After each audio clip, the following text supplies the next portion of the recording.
Halo, assalamualaikum warahmatullahi wabarakatuh. Salam kepada seluruh pecinta lobster art tower seluruh Indonesia. Hari ini saya ingin berbagi tips bagaimana cara perawatan lobster art tower, di mana cara perawatan ini bertujuan agar lobster art tower tetap sehat, jauh dari penyakit, serta terhindar dari parasit, dan bonusnya adalah lobster air tawar cepat untuk bertelur. Tapi sebelum itu jangan lupa untuk terus mendukung channel ini dengan cara subscribe, like, dan komen jika ada kritik dan saran yang membangun untuk channel ini, oke? Datang kemana-mana, tetap teko di koyo tayo.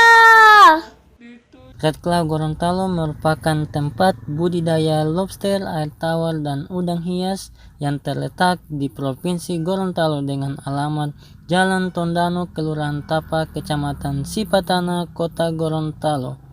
Kami menawarkan dua produk, yaitu lobster air tawar dan udang hias, di mana lobster air tawar ini ada dua jenis, yaitu jenis konsumsi atau red claw dan jenis hias yaitu Clarky Red dan Clarky White, dan serta udang hias dengan jenis Neocaridina yang gampang untuk dibudidayakan. Follow juga akun Instagram Red Claw Gorontalo yaitu @redclaw_Gorontalo. Terima kasih.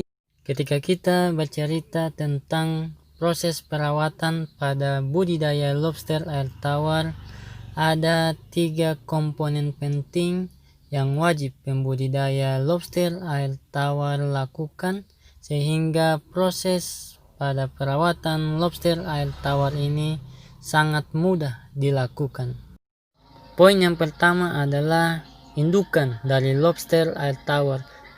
Kita wajib mengetahui asal-usul dari lobster air tawar ini. Ketika kita ketahui bahwa asal-usul dari lobster air tawar ini baik ataupun sehat, ini sangat mempengaruhi pada proses perawatan kita selanjutnya, di mana lobster air tawar ini akan tetap sehat dan tidak akan gampang sakit dan gampang untuk kita lakukan budidaya lobster air tawar. Saya ada video tentang bagaimana tips memilih indukan lobster air tawar yang baik. Pemirsa bisa melihat di video tersebut. Poin yang kedua adalah media dari lobster air tawar yaitu air. Kita ketahui bersama bahwa di dalam air terdapat beberapa elemen yang sangat mempengaruhi dari kualitas air. Yang pertama adalah suhu dalam air. Suhu yang bagus untuk budidaya lobster air tawar adalah berkisar antara 25 sampai 29 derajat Celcius.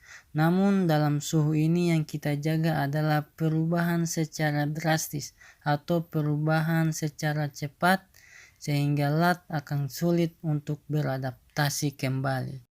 Kemudian adalah tingkat keasaman di dalam air atau yang biasa kita kenal yaitu pH air, di mana pH yang bagus untuk budidaya lobster air tawar berkisar antara 7 sampai 9. Dan sekali lagi yang kita jaga adalah perubahan secara drastis dari pH air ini. pH air ini bisa berubah ketika kita menguras kolam secara keseluruhan ataupun pembudidaya dengan menggunakan kolam secara outdoor. Komponen selanjutnya yang di dalam air yaitu kadar oksigen terlarut dalam air.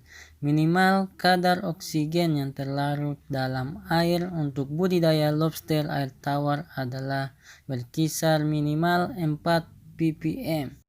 Kekurangan kadar oksigen di dalam air ini dapat menyebabkan kematian pada lobster air tawar, khususnya ketika lobster air tawar akan memulai proses molting atau ganti kulit.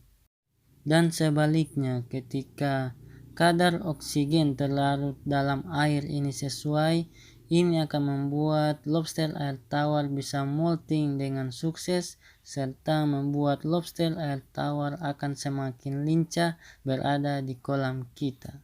Khusus untuk air ini, saya menyarankan pemirsa untuk menampung dulu air yang akan kita masukkan ke kolam lobster air tawar ini.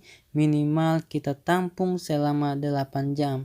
Hal ini bertujuan untuk menstabilkan pH dan meningkatkan kadar oksigen di dalam air yang akan kita masukkan ke dalam kolam lobster air tawar.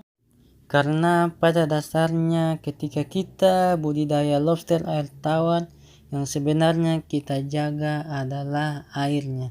Ketika airnya bagus, otomatis lobster air tawar akan sehat. Poin yang terakhir setelah indukan dan kualitas air adalah pakan dari lobster air tawar. Kita tahu bersama bahwa lobster air tawar merupakan jenis hewan omnivora atau pemakan segalanya. Tetapi kita tidak bisa mengenyampingkan masalah nutrisi yang ada pada lobster air tawar.